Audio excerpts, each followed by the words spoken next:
అయితే నీతిమంతులు నిత్య జీవంలో ఉంటారు, పాపమును జరిగించువారు నరకంలో ఉంటారు.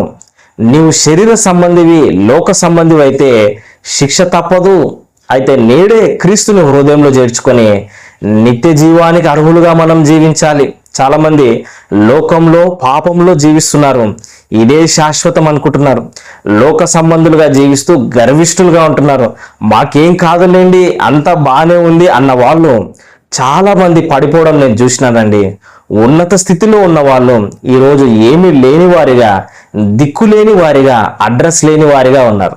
నీవు ఆత్మ సంబంధిగా జీవిస్తే నీకు కలిగి ఉన్న కొద్ది దాంట్లోనే సంతోషంగా, తృప్తిగా నీకు ఉండగలిగితే ఉన్నత స్థితిలో నీవు ఉంటావు, జయించే వ్యక్తిగా ఉంటావు, స్థిరమైన జీవితం నీకుంటుంది, నీవు నిలబడతావు, దేవుడు నిన్ను నిలబెడతాడు.